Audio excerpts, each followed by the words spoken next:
Welcome to velocityHUB's webinar on the physical mechanics of public speaking. We are excited to introduce our guest host today, Chris Williams, a partner at velocityHUB and a lead consultant for all of velocityHUB's professional speaker training and coaching, where he has trained hundreds of people on speech development and delivery. Prior to velocityHUB, Chris spent 9 years as the president and CEO of the Greater Nashua Chamber of Commerce, where he was frequently asked to keynote and host presentations and events. Chris's experiences include making national television appearances, serving as MC for hundreds of business conferences and summits, and delivering hundreds of presentations and speeches to audiences ranging from 50 to over 1,000 attendees. Chris is here with us today to share some of his public speaking wisdom and know-how to help you. Hey everyone, that awesome voice that you heard was my teammate Kyle. So Kyle, thank you very much for the introduction. And just as importantly, I want to thank all of you for taking time out of your day to join me for the next 60 minutes. I know all of us how busy we are with clients and other work that's on our desks. So the fact that you're taking some time out of your day to be with me is pretty awesome. Today, we're going to talk about the physical mechanics of public speaking, how you actually go about getting yourself better, whether it be in front of a group inside your office, maybe you're running a staff meeting, maybe you get in front of a lot of sales clients and are trying to close a deal, and so you have to give sales presentations. Maybe you sit on a board and have to give different presentations to volunteers or to other committees. Or, like me, maybe you find yourself in front of big audiences in an auditorium or in other situations. Well, today we're going to focus on those physical mechanics that go into helping us be a better speaker. I want us to just start this hour by taking a few seconds to think about someone who you know, or maybe you know of them and you think they're a really good speaker. It could be someone at your own company. It could be someone that you know within your community. Maybe it's someone that you saw on the news, or maybe it's even someone you saw in last night's presidential debate. What goes in to making someone a good speaker? What are the attributes that you think of? And then flip that coin over. Think about someone who didn't do such a good job. Again, maybe it was someone at your company giving a sales presentation or running a staff meeting. Maybe it was someone in last night's debate again. What is it that makes someone almost cringeworthy when it comes to their public speaking? As we go through the next 55 minutes, we're going to keep that in the back of our mind, and we're going to use those as examples when we're thinking about these things that are in front of you. As you can see here on the screen, we're going to go through a few different goals. Number one, we're going to really get ourselves on the same page with what the mechanics of public speaking are all about. What does that even mean? Then we're going to drill down on those items. We're going to talk about what we wear, how we stand, the types of gestures that we use, the pace of our speaking, the inflection of our voice, our eye contact.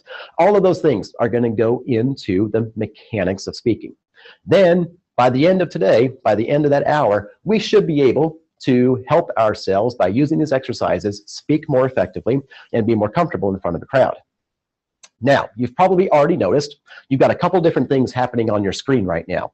You have a live shot of me, and then you've got the slides that are on the screen as well. I invite you to keep following along with those slides. They will change as I go through my remarks. You'll also notice that the little live shot of me, that little box there, it's easier for you if you keep it in your upper right corner. So go ahead now, if I'm not already in your upper right corner, feel free to just slide me over there with your cursor, and that'll help make sure that you're always able to watch what I'm saying as I'm talking to these different slides. One more thing for you. You might also notice in the upper left of your Zoom screen that you're on right now, there's a little tab that is called Q&A. I invite you to click on that Q&A tab and ask me a question. I want this to be interactive. Rather than just me talking at a camera here in my office for the next 50 minutes, I would love for you to respond by clicking on that Q&A tab, typing in a question, and then click the send button. When you do, my teammate here, Kyle, will be waiting to take that question, and every now and then he'll put a hand up and I'll know to look for him to ask me that question, and then I'll respond in real time. That way you don't have to wait on getting an answer to your question. We can do it right there, and chances are if you are sending me that question, someone else might be thinking it. So don't hesitate to click that Q&A, type out your question, hit the send button, and then we'll respond in real time. All right, you ready to go? Let's turn the page. First, let's set a ground rule here for all of us. There are really only two types of people in this world when it comes to speaking. Those who are nervous about it, and then those who lie and say they're not nervous. Even the best of us, from President Obama, Bill Clinton, down here on a local level, all of us get a little nervous when it comes to getting up in front of a group. That's natural. The real key is taking that anxiety, taking those nerves, and actually leveraging them and making it a good thing for you. When you're able to take those nerves and use it for good, it actually helps you get adrenaline going in you, and it keeps you on your toes. So if you're one of those who's sitting at your desk right now and saying, man, I'm on this right now because I do get anxious all the time, so help me out, Chris. Number one, know that it's okay to actually get a little nervous.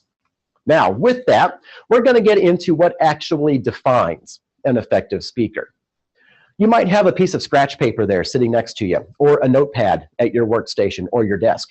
If you do, take out a pen off your desk there, move that paper over, and just jot down a couple of words. Think about yourself in terms of your strengths when it comes to speaking. Or if you don't do a lot of speaking, think about the attributes of a good speaker. I would imagine you might think of words like confidence, poise, maybe the way someone carries themselves, or how you carry yourself. Those are examples of strengths of a good speaker. Maybe they're really good at inflecting their voice or having a dramatic pause to reinforce a point. Those are examples of someone who's got some really good speaking skills.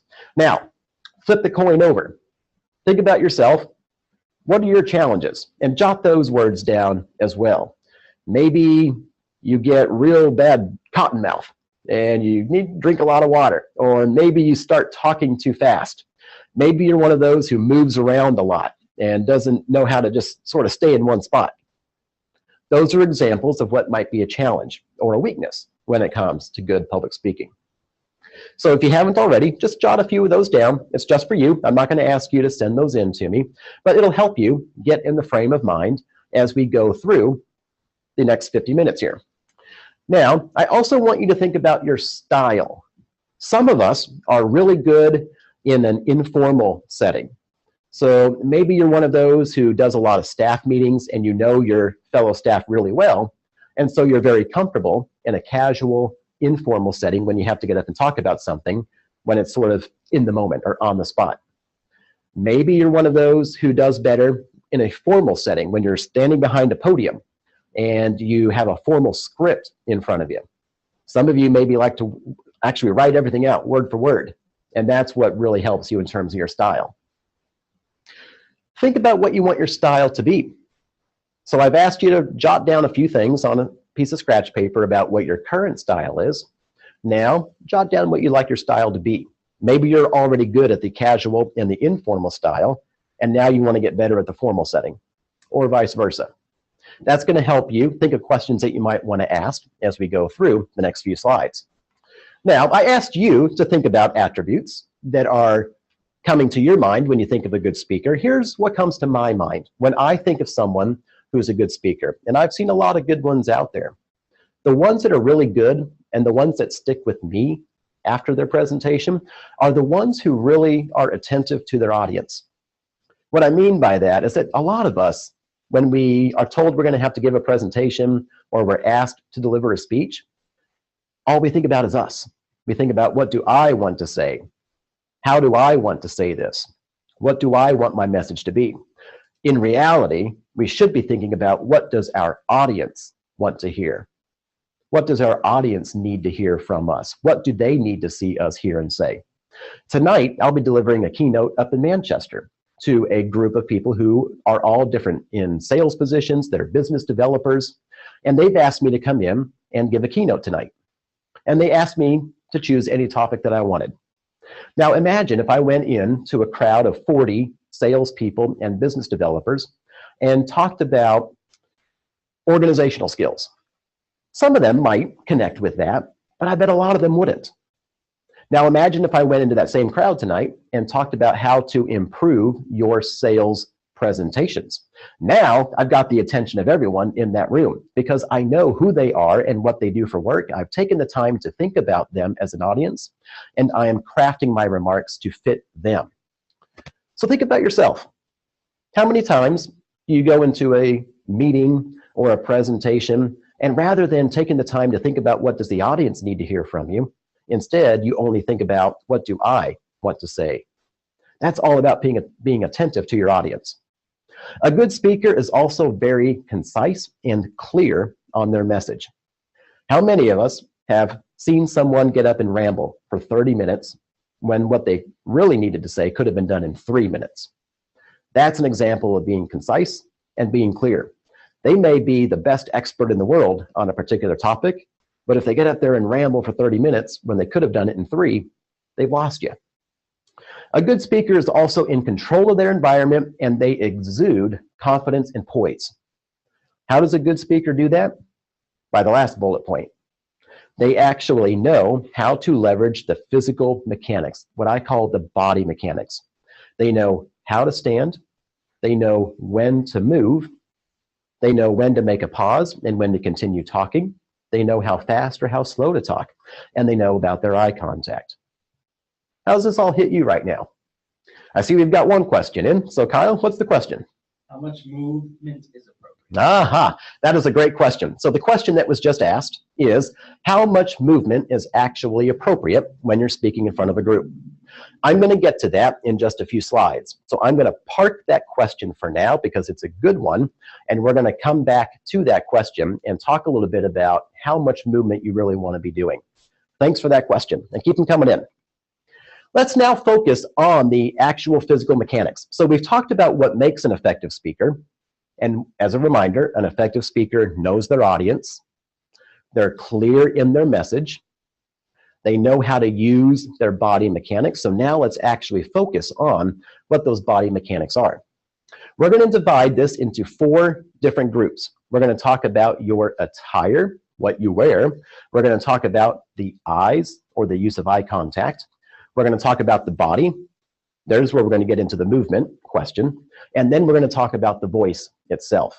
Those are the 4 major categories that go into the body mechanics when you think about everything that is the physical part of speaking.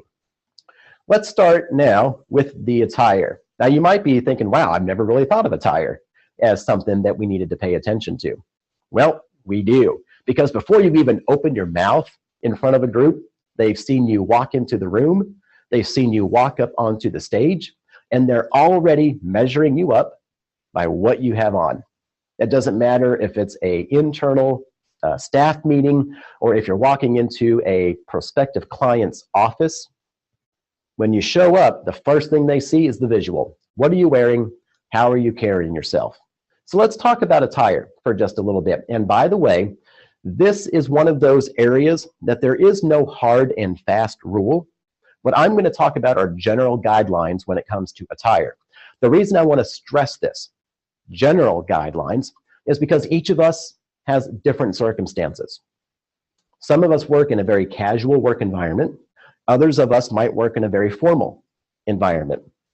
Sometimes you're going to be in front of 1 or 2 people who you know really well. Other times you might be in front of 500 people that you don't really know well. It also depends on our age, our position, what we're there to talk about. It could be even the environment in which we're talking. Sometimes you might be talking outside at a public park because you're giving a rally sort of a speech. Other times you might be in front of a city hall audience, helping to speak for or against a piece of legislation that's important to your neighborhood. Again, your attire is dictated by your setting and by your circumstances. So what I'm going to focus on here are general guidelines. And I'm going to divide it into men and women. And with the men, let's start with you first. Think about your general age, where you are, if you're an older gentleman or a younger gentleman. And you can see here on the screen, I'm very sort of arbitrary with this. I've divided it into over 50 and under 50. For those guys who are under 50, I'm in my early 40s, so this would fit my category. Here's what generally works for a young guy. when you are getting up in front of a group to speak. You want to make sure that when it comes to your attire, that you have flat front slacks on or a nice pair of fitted jeans. I know you might like your baggy Levi's or your Gap jeans. That's cool, but not when you're giving a presentation in a work environment or a professional environment. Make sure that you show up looking the part. I'll back up here just to give you an example of what I mean by flat front pants. You can see here, mine are actually very flat. There's no pleat or fold in the pants. That means that these are flat front, and I highly recommend that if you're a young guy, that you stick with the flat front pants rather than wearing what's known as pleated pants. And jeans are okay too in many circumstances, but again, make sure they're not the baggy, super comfortable jeans that you're wearing on your couch when you're watching the Pats game on a Sunday afternoon. Make sure that they're nice, no holes, they're fitted, and they look good on you. Also, for young guys, think about the shirt that you're wearing. I suggest an open collar with an unbuttoned blazer is a very standard sort of a setting, and you can see that's what I have on today. The reason I wore this today is that I have close to 100 of you who are watching this right now. Some of you are in very casual work environments. Some of you might be sitting there in a full tie yourself right now. So for me to wear a blazer, no tie, open collar, is a good way for me to be sort of in the middle between all of you who are watching on camera right now. I also suggest if you have to go with a suit, a full suit, make sure it's a British cut.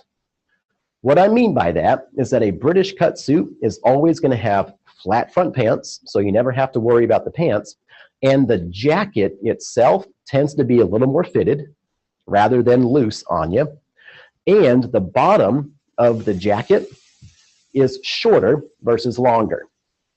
A really easy way to tell if you have a British cut suit is to put your arms down naturally at your side, cuff your hand, your fingers, like so. Cuff them like that. And then if you can actually touch the bottom of your jacket by just letting your arm hang there and cupping your fingers, that means that you probably have a traditional cut suit.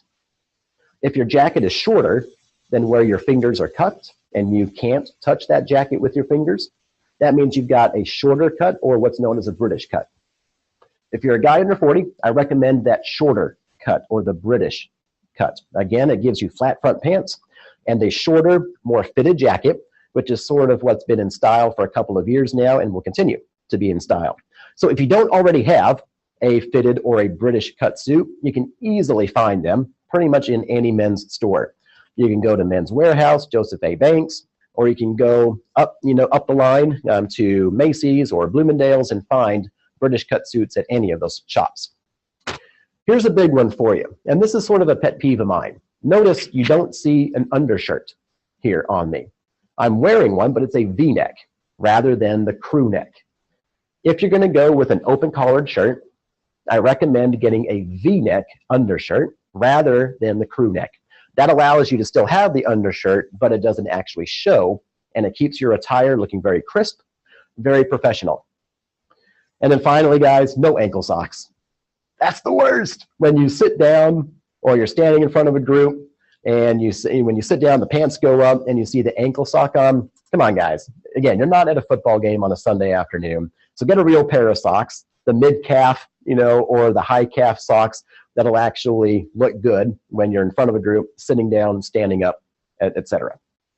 Now, for the guys over 50, it's okay to wear the pleated pants. You can wear the flat fronts or the pleated pants. If you are going to go pleated, I highly recommend a single pleat rather than the double pleat. What that simply means is you have one fold in the front of the pants, not two. And for a full suit and tie, I recommend a full suit and tie. It does look good depending on what situation you're walking into. If you are going to button the suit jacket, make sure it's only the top button and not the whole thing. Just because you have 2 or 3 buttons doesn't mean you need to actually fasten all of those buttons. So either keep it open or go with the top button fastened. And by the way, stick with 2-button jackets. The 3 buttons went out a few years ago. So if you're still wearing 3-button jackets, stop it. And if you're wearing the double-breasted jackets, the ones that fold over, get rid of those too, or keep them for a wedding, keep them for a funeral, but you don't want to be using those for everyday use. I also suggest neutral patterns and colors. So you can see how I today have a light pink, a light blue jacket. This is a very neutral sort of a color, rather than having a bold color on or a really bold pattern. That just helps keep you right in the middle of your audience. And once again, for older gentlemen, V-neck undershirt, and stay clean shaven. You can see I've got just a little bit of scruff myself. I keep it cleanly trimmed rather than growing it out and letting it be all over the place. That goes for any guys, no matter what age you are. Here are a couple of examples. Now that I've talked about attire and what it should look like, here on the screen, you can see an example of a guy who sort of gets it, and then one who didn't quite get it. On the left of your screen, you can see a guy there in his mid-30s.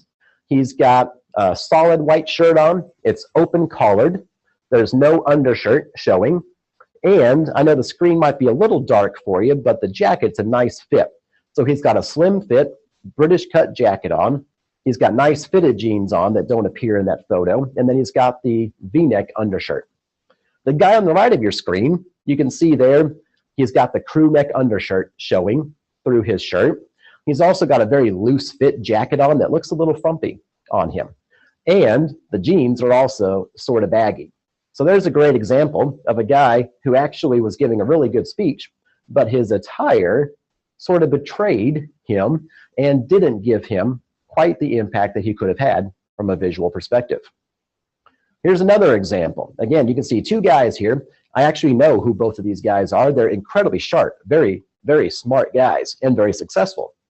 But when they get up on stage, one looks like he just woke up and came right straight from bed into his presentation. And once again, the guy on the right has a loose jacket on with that crew neck undershirt showing. If you're going to wear jeans and a blazer, don't just wear the top of a full suit and think that's okay. Actually go out and get a real sport coat or a blazer, rather than just taking the top of a full suit and putting that on with a pair of jeans.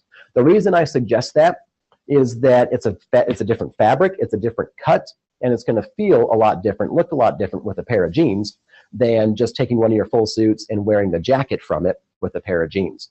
Just a little tip for you. If you are going to wear a full suit, guys, wear a solid light colored shirt and no tie. That's a good look. You can see the picture of this guy on the upper right. He's got a full suit on, but he's got a light green shirt. It's open collar, no tie. It's a solid shirt. That's a good look for him.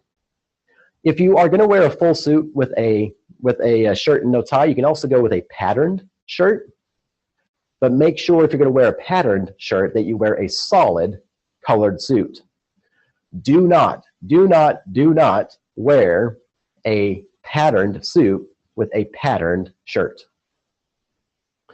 Finally, if you're going to wear a full suit with a solid dark colored shirt, for example, the guy on the lower right of your screen, he's got a full suit on and he's got a dark turquoise shirt on, put a tie with that. If you've got a solid suit and a solid dark colored shirt, you want to break that up a little bit. Put a tie with it of a different color. That'll help sort of really bring that sort of a look together. By the way, guys, proper suit size, please get measured. Make sure you know what your measurements are and wear the proper jacket. I've seen some of you. You wear suits from 15 years ago. They don't fit anymore. So put those in the back of the closet, donate them, hand them down to someone else. Get yourself a proper fitting suit so that when it hangs on you, when you put that top button on, it actually hangs nice and smooth rather than getting bunched up in the shoulders or bunched up around the gut. Also, if you have bracelets, watches, other jewelry, remove them. Even if it's of cultural significance or family significance, I get it. I appreciate that. I respect it. But you don't need it in front of your audience for that 30 minutes or for that 15 minutes, however long you're going to be talking. Take off the jewelry temporarily, and then you can put it back on when you're done with your presentation. Sound good? Here's an example of a guy who gets it. So you can see he's got a full suit on, dark color. He's got a light colored solid shirt on. It's open collared. If he were to pivot toward the camera, you would see that he's got the V-neck undershirt on, and he's got the jacket nice and unbuttoned. And if you look really closely, nice pair of matching shoes as well. The guy looked good and he sounded good on his presentation as well. So that's an example for you of someone who's got good attire. Here's a big one. This is a big pet peeve for me. If you're going to wear a tie, make sure that it's the proper length. You can see on the left side of your screen, the guy's got the tie on that's too short, and then on the far right, the guy's got a tie on that goes too long. Put it right so that the point of the tie should just touch the top of your waistline or your belt line. That's where you want the tie to be if you're going to wear a tie for a presentation. Don't go too short, don't go too long. Keep it just touching the top of the belt line there, the waistline. All right, we've picked on the guys enough. Let me shift some attention over to female attire.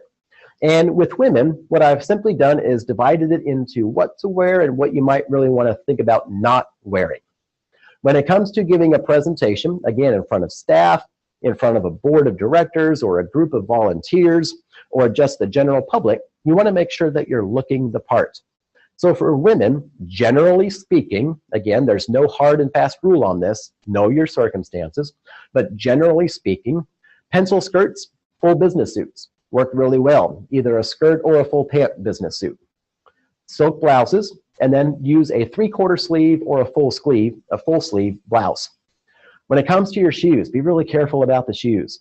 Flats, pumps, heels are certainly good, but what you really want to watch out for if you're going to wear heels is think about the stage that you might have to walk on and off of. If your presentation involves a stage, you're going to have to walk up steps to get onto that stage and then back off. So just be sensitive to that in terms of the types of shoes that you're wearing and do they fit the moment. Especially if it's an outdoor event, then you really want to think about the shoes that you're wearing. A great pair of heels may look really sharp, but if you're going to have to be walking through grass, sand, dirt, you know it better than I do, ladies. That can be really tough. So think about the shoes that you're wearing and do they match the environment that you're going to be speaking at. What not to wear? Sparkly, glittery, sequined type materials. Flashy jewelry is a tricky one to watch out for. You may not realize it, but if you're giving a presentation in an auditorium of any kind or in a conference room, chances are you have lights that are shining on you. And when those lights are shining on you, you're not going to realize it, but what's happening is that light is catching the face of your watch, it's catching a bead on the necklace, and it's reflecting that back to different people in the audience. Same with earrings. It can be very tricky. So watch out for the types of jewelry that you might be wearing and other accessories so that you're not actually catching your audience off guard with that without even realizing it. Watch out for the shoes. Again, sandals, open-toed shoes, generally not, especially sandals. Open-toed shoes can be okay depending on, if they're heels or not, or a pump, but just be careful about that as well. Here's an example of a woman who gave a fantastic presentation at a trade show. This trade show was last year down in Boston, and this particular woman knocked it out of the ballpark in terms of content. But look at what she's wearing. She's got a knit sweater on. She's got no makeup. She's got a little fit bracelet, like a benefit bracelet on her wrist. And then on the right side of the screen, you can see there, this is the same woman. She's got capri pants on with a pair of shoes there, no hosiery or socks. She sort of looked like she was going to the mall on a Saturday rather than giving a presentation in front of an audience. So just be careful, thinking about necklaces, jewelry, the types of sweater that you're wearing. Try to avoid the knit sweaters, the capri pants, etc. Make sure that you look the part. So she didn't quite think about that, but here's someone who did. Here's a great example of someone who was able to look very chic, very modern, but still conservative at the same time. You'll notice she does not have any jewelry on. She has makeup. She's got a nice a bold dress on, but it's also balanced out with a conservative sweater. And she's got a nice pair of sensible heels on as well. That's a great example of a female getting up on stage and recognizing that it's not just what she says, it's how she looks when she says it as well. Tips for both males and females. I use what I call the one-up rule. The one-up rule means that before you even show up that day to your presentation, you take the time to think about who your audience is. Think about what they might be wearing. and then you simply go one level above them. So for example, let's say you're going to be walking into an internal staff meeting, and you know that most of your teammates wear a pair of jeans or khakis and a button-down shirt if they're guys, or something equivalent thereof if they're women. So if I'm walking into a room where I know everyone's going to be in jeans or khakis and just a button-down shirt, then I might put on a pair of nice flat front pants, a button-down shirt, and then I'll put a blazer on. So I have gone one level up above them. Now, if I know I'm going to be sitting in a room with some guys who are already themselves in blazers and button-down shirts, I'm going to do the same to match them, and then I'm going to put a tie on to go one level up. Hopefully you're getting the point of what I'm saying. So think about what your audience might typically be wearing, and then simply go one level above them. What that does is it helps set you apart and gives you extra gravitas as a speaker, but going just one level up makes sure that you still relate to them. What I mean by that in terms of relating to them, take my very same example. Imagine if I knew that I was giving a presentation internally and all of my teammates typically wear jeans or khakis and a button-down shirt. So instead of just going one level up, let's say I came in a tuxedo. Well, now I'm 3 levels above them. And they're going to be wondering, all right, Chris, what the heck are you doing? Why are you dressed like that? Now my attire has become a distraction. Or even if I just put a full suit on, some of them still might feel like I'm being a little too formal for them. But if I only have the blazer that separates me from them, then I'm still relating to them. I'm still in their ballpark, but I've still separated myself just one level up. So that's what I mean by the one-up rule. Think about your situations that you're walking into. Think about what your audience might be wearing, and then simply go one level up. But make sure you don't go 2 or 3 levels up. Back to the jewelry. Again, I've mentioned this already, but I want to reiterate it. Flashy jewelry and such, remove it. That includes your watch. Also, your lanyard, name tags. If you're at a conference, you don't need to be on stage wearing your name tag. They already know who you are.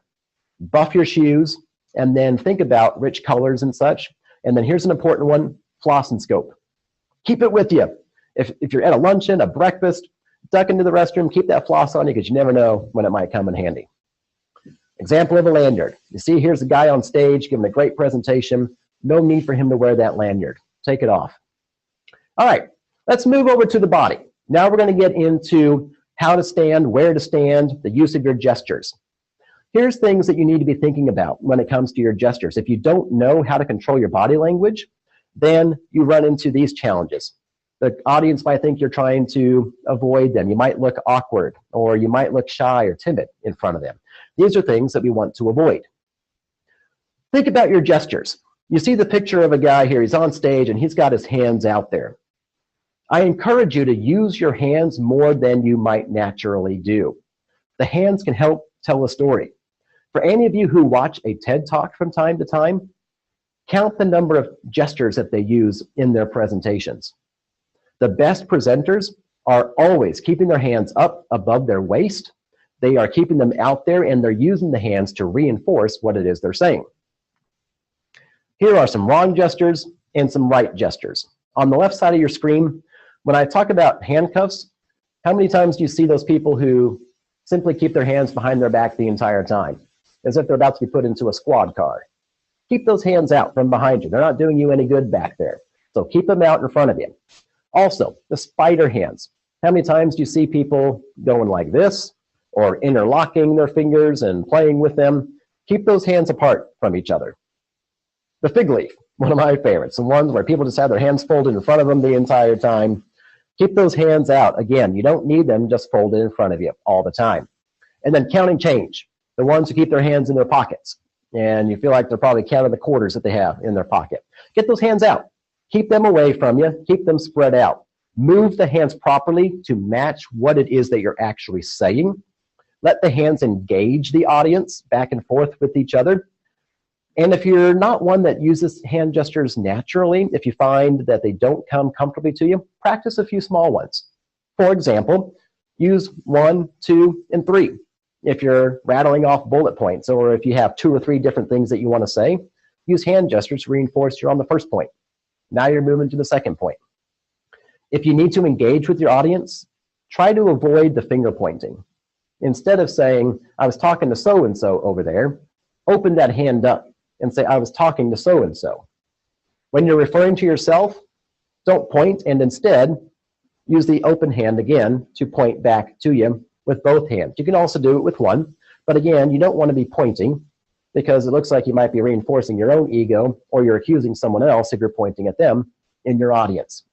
Keep the hands apart, and again, go big. Right now I'm on camera, so I'm going to keep my hands within the viewer box for you, but if I was on stage and you were in the room with me, I'd be okay having my hands out here. It's okay to do that. They bring motion, they bring life, they bring energy to what it is that you're trying to say. When you don't think about your body position and the use of your gestures, then you can really create, again, those issues for your audience. Now, here's where we're going to get into moving back and forth. So back to that question that was asked earlier, how much movement is appropriate? What I suggest is when you're in a room with maybe 15, 20 people, so think like a conference room, a small conference room, or a boardroom, or a classroom, it's okay to move 1 or 2 steps at a time.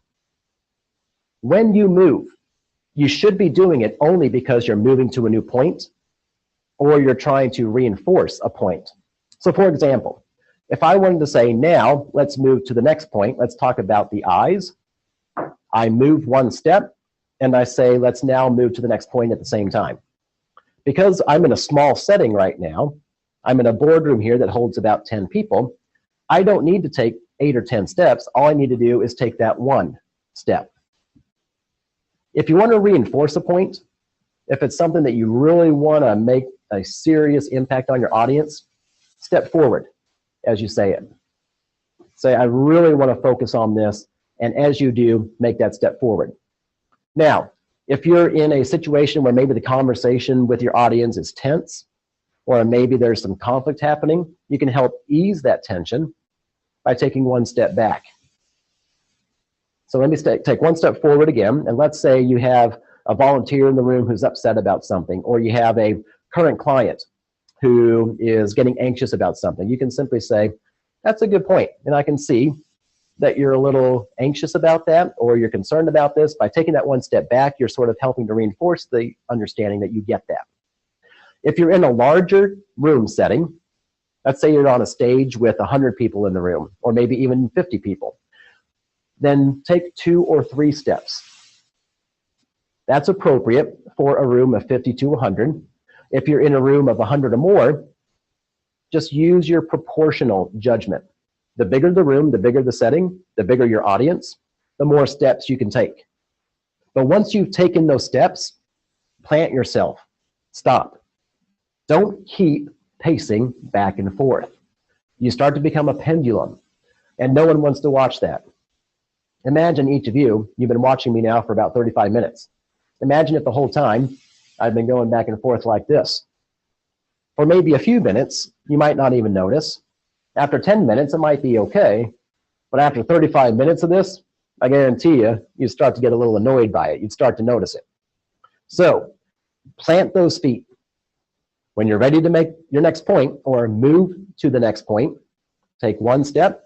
If you're in a small room, 2 or 3 steps in a slightly larger room, up to 5 or 6 steps if you're on a really big room.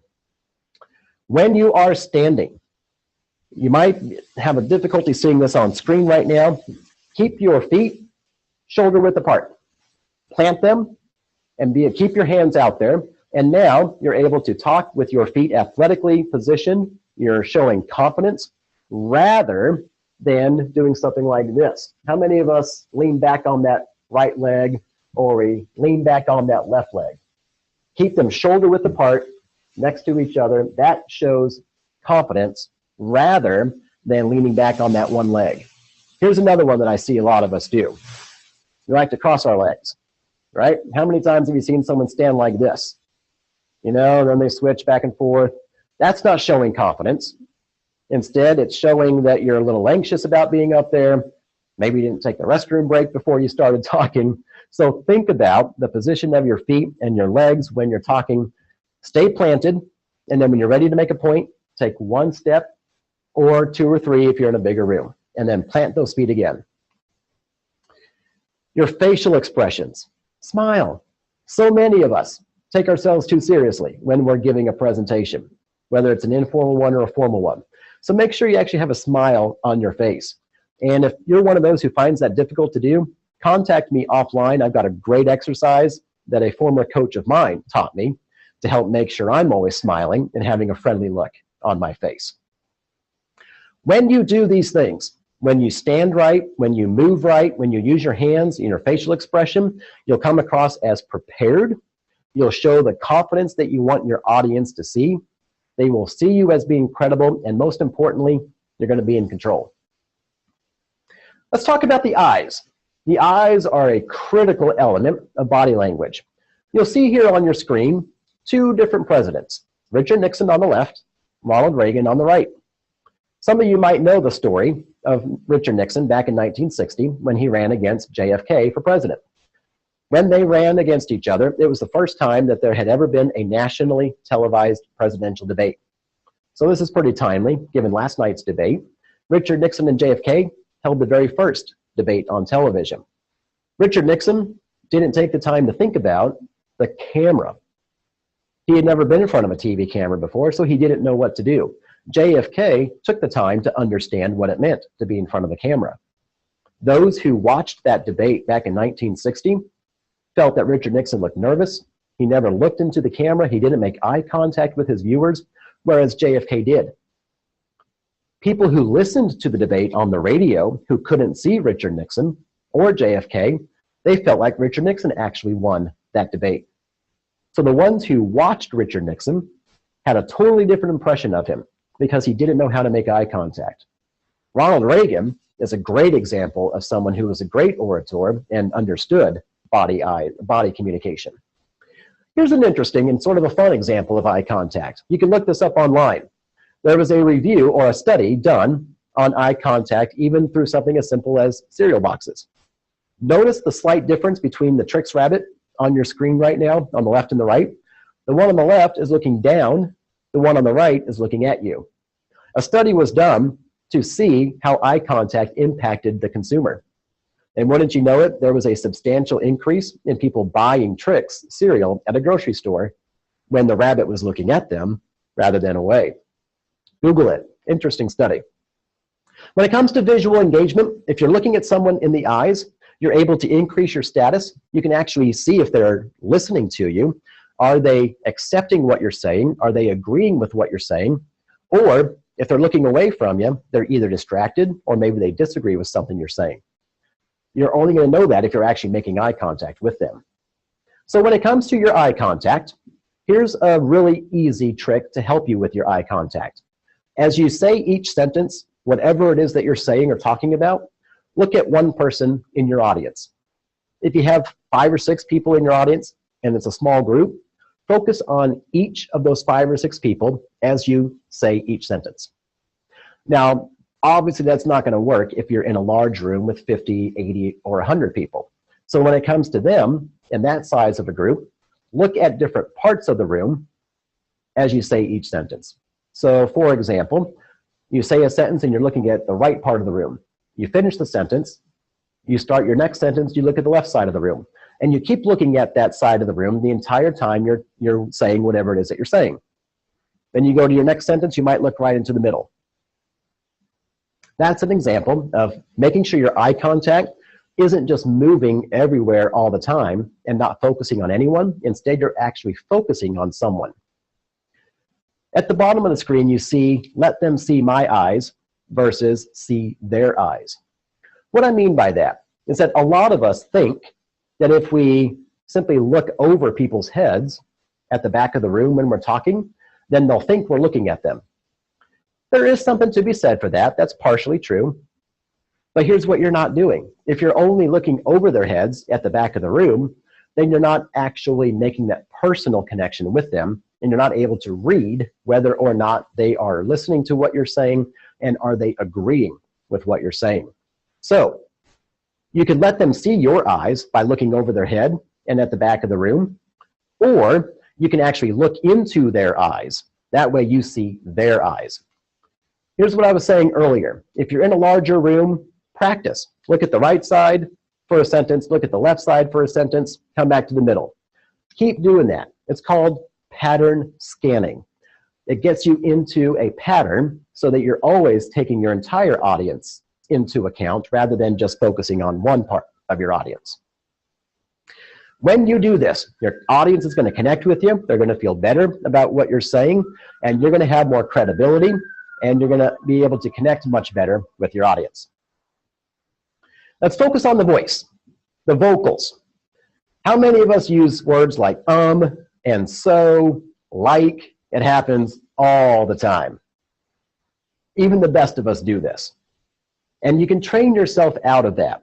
What I would encourage you to do is get your phone out, your Android or iPhone, whatever you use, not now, but after this, get it out and put the video camera on you, and then practice just talking about something off the top of your head.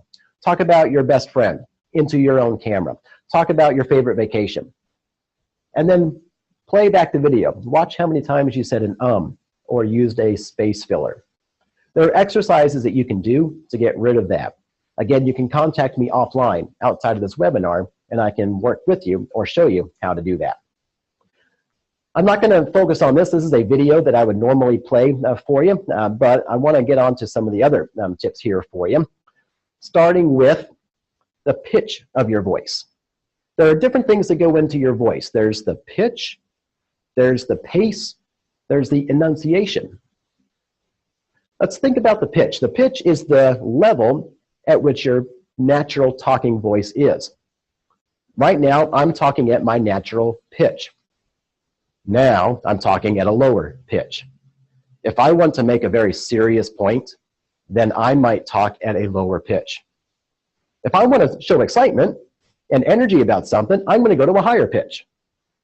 You see what I did there? Here's my normal talking pitch. Here's my really energetic pitch. And then here's my more serious, more refined pitch. Think about your pitch when you're looking to make a serious point. Should you go down a little bit? Or if you want to show some energy, think about speaking up just a little bit. If you don't know what your normal pitch is, you can see an exercise there. Simply sing the word ah, as you might normally do. You might seem a little silly doing it. You might feel a little silly doing it, but practice it. Just go, ah, that might be my normal pitch, and then go down one octave. Ah, ah, ah. Those are the differences in your pitch. You never want to go more than 2 notes below or 2 notes above. If you do, you're simply straining your pitch, and you're not going to sound good either way. Think about the volume. If you are giving a presentation in a room with no AV, then you might want to make sure you're speaking to the back of the room. If the person in the back of the room can hear you, then you know everyone else can as well. What I would suggest as a friendly tip is put a friend in the back of the room. And when you're talking, don't actually say, "Can you hear me?" because that takes away from your presentation. Instead, make eye contact with that person, that friend of yours in the back of the room, and ask them to give you a signal that you'll have arranged ahead of time so that they can tell you, you need to speak up, you need to speak down, or are you just good? Speak to the back of the room, and you're always going to be just fine. But try to have someone help you out with that rather than having to say in the middle of your speech or presentation, "Can you hear me now?" The pace. You'll notice that I've been very careful throughout this 50 minutes to speak at a good pace so that you can follow with me. How many times do you speak really fast or really slow? Here's an exercise for you. If you are one that speaks really fast all the time, as you get to the end of each sentence, in your head, just count to 1 Mississippi, and then go to your next sentence, and then count 1 Mississippi, then go to your next sentence. That will help you break out of your habit of having to speak really fast all the time. Chances are you probably don't speak too slow. Very few people ever have to worry about speaking too slow when they're in front of a group. So make sure that if you're the one that speaks too fast, that you're doing a 1 Mississippi after each sentence and then starting the next sentence. Enunciation. If you're one of those who tends to slur your words a little bit, you don't pronunciate well, or maybe like me, you're from another part of the country. I grew up in Texas, and so you have an accent. Think about exercises you can do to better enunciate and pronunciate your different words and verbiage. A really good way to do that, if you're one of those that struggles with this, is try tongue twisters. You can find hundreds of them online very easily. Sally sells seashells. Peter Piper picked a peck of pickled peppers. Try some different tongue twisters and exercises.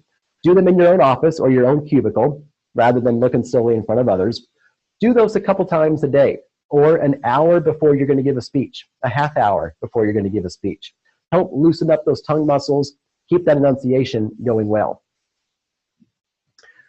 A lot of us might do Q&A or questions and answers. So we get to the end of our prepared remarks, and now we're taking questions from the audience. Sometimes those questions are friendly, sometimes they're anxious or concerned. Maybe it's a difficult thing that you're talking about, so there might even be some tension in the room. How do you handle the Q&A? You can either be in control, or you can be one of those who's praying for control. It's all about how you handle the situation. If you don't know how to handle it, you can become a bullseye. People will see that you're nervous, you don't know your information, you might have talked really well, but when it came to the questions, now you start to fall apart. These are things that you need to think about and be sensitive to. Here's some really good tips for you to think about. Appear relaxed. Even if you're nervous as all get out, show them that you're in control. Remember, keep those feet shoulder width apart. Keep those hands out. If you're standing like this and saying, "Who's got a question for me?" you might look a little anxious about that question. Instead, say, "Who has a question?" Keep those feet out. Keep the hands out. Look at your audience. Make that direct eye contact and say, "All right, let's take some questions." Now, by the way, what I suggest is rather than just saying, "Who has a question?" change it to, "Who has the first question? Who has the next question?" That does a couple of things. Number one, it shows them that you want questions. And what that does is it shows them that you're confident and that you're in control. So when you say, "Who has the first question?" that means you're ready for it. You want that question. You are so confident in what you're saying, you're so confident in what you know that you want them to ask you questions.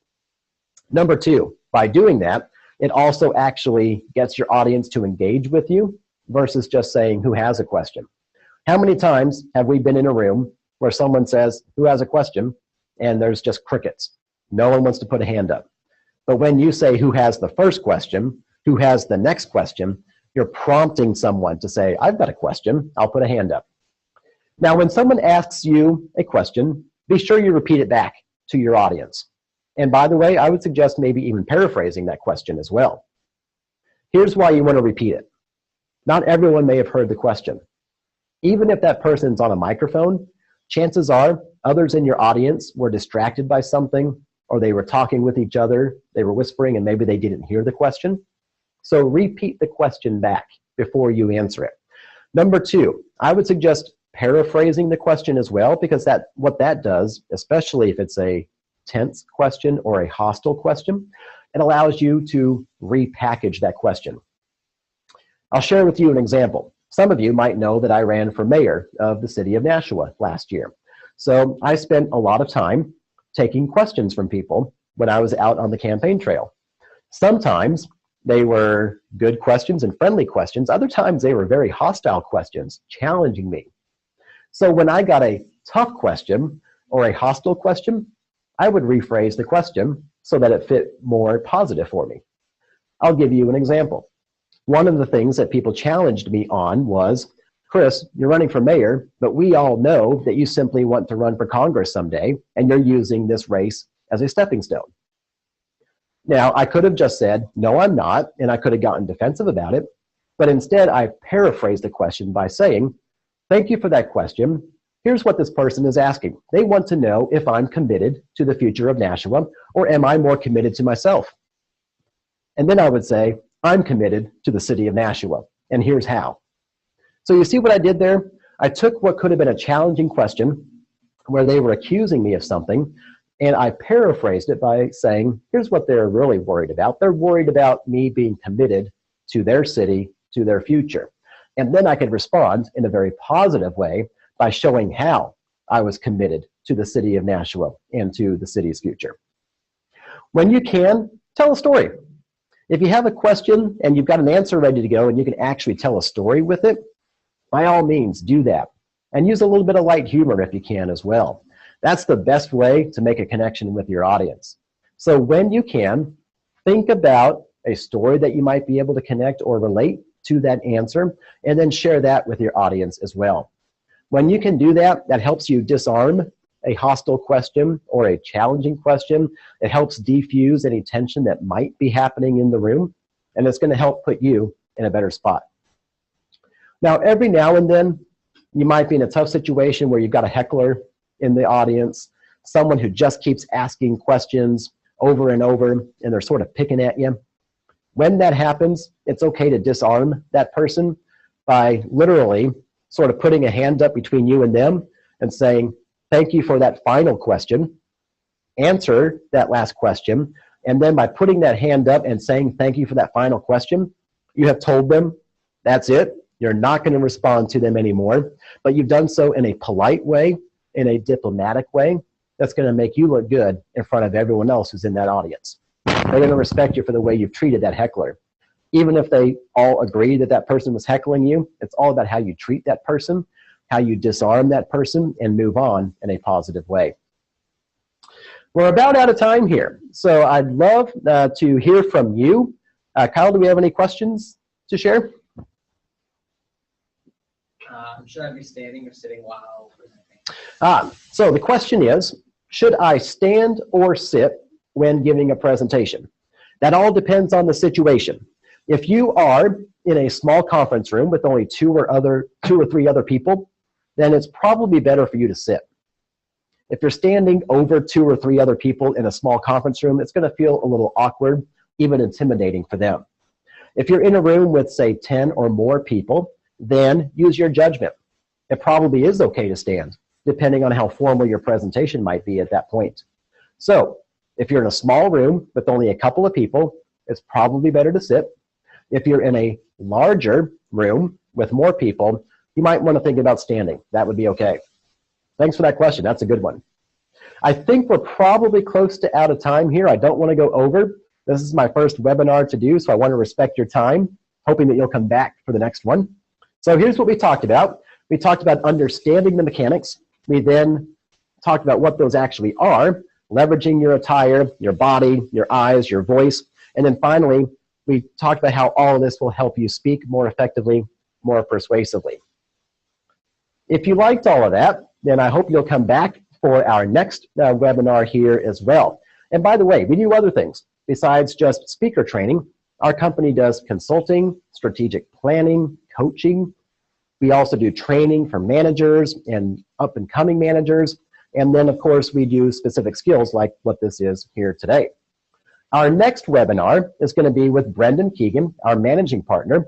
He's going to be talking about strategic planning. And you can see the date on there is going to be Thursday, November 17 at 1 o'clock Eastern Standard Time. So you're welcome to come back and watch that webinar with Brendan talking about strategic planning. We'll be sending out a link for that. So I hope you'll look for that soon. And if you liked what you heard from here today, I do this on a regular basis. I do this for one-on-one coaching. So if you have an upcoming presentation that you'd like some help on, or if you just want to get better at your presentation skills in general, here's my email, there's my phone number, and you can see my different social media usernames as well. So feel free to reach out to me. Send me an email. Get with me on Facebook or Twitter. Let me know what you'd like some help with. I'm happy to do it. This is what I do for a living, and I enjoy doing this. So I hope to hear from you if you're interested in taking some of this information today and working on improving your own skills. With that, I'm going to thank you guys very much, and I'm going to turn it back over to Kyle, my teammate, for a couple of wrap-up comments. Thanks, guys, and I'll see you later. If you enjoyed this webinar on the mechanics of public speaking, we'll be sending a video recording out via email. And if you really enjoyed this and would like training tailored to you, we offer one-on-one speaker coaching sessions or group speaker training for companies who want to bring us in to drive the presentation performance of your teams. We have program catalog of other training programs from leadership to sales to management, and here is a link to those other services and trainings. Thank you for joining us, and we'll see you next time.